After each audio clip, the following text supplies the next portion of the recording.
Hello everybody, and welcome back ladies and gentlemen to Horror Consumer Film Reviews. And I am GM, or Fearman, and like I said, I'm dedicating these 2 weeks to reviewing cult classic horror movies. And what I'm doing so far is that, a couple of my friends recommend that I review the first Friday the 13th. And I am reviewing the 1980 classic Friday the 13th. Produced and directed by Sean S. Cunningham.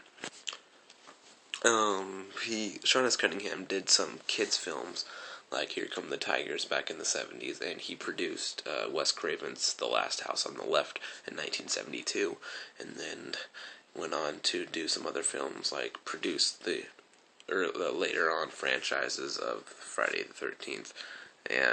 But he directed the first one, which does not have Jason. It has his mother, and I'm not getting into that story. I'll tell you when I decide to go on the plot. So the plot is, in 1953 or 54, one of those. There were way back when 2 camp counselors were murdered by a killer that you don't see his or her face till the end of the movie. Like I already said, it was the mom that's been killing people. Spoiler alert, for those who haven't seen it. And so, then you have and the reason why she's killing people is because way back when, 2 camp counselors were making love, or whatever you want to call it, while Jason, her son, goes swimming and then drowns in Camp Crystal Lake.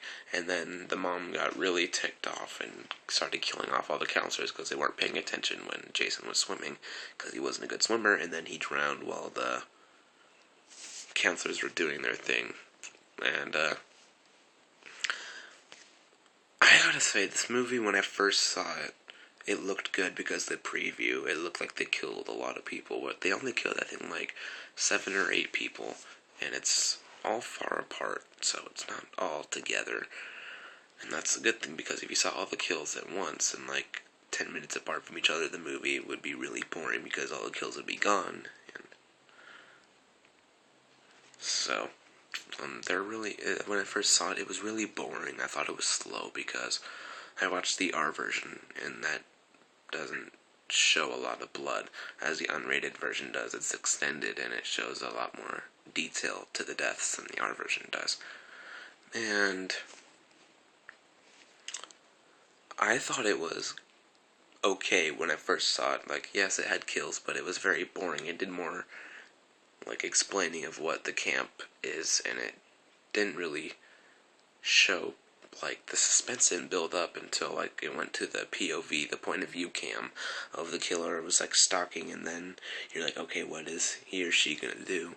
And then bam, one of them gets killed, and then you got like 30 minutes later, another one gets killed, and then 10 minutes later, another one gets killed, and it just keeps on going in different time periods. But yeah, it was pretty good. I liked it.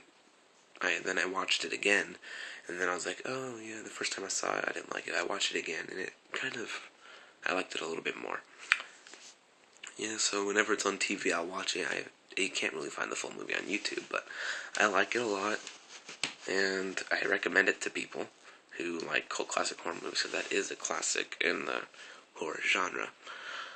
I do not have the movie. I never bought it, so I don't have the case to show you people's, but I have seen it. And that concludes my review. So if you like what you saw, please comment, rate, and subscribe. And if you have any good horror movies for me to review, please let me know in the comment section below, and I'll watch them, or I'll check them out if I can find them, and I'll review it. But peace out, people.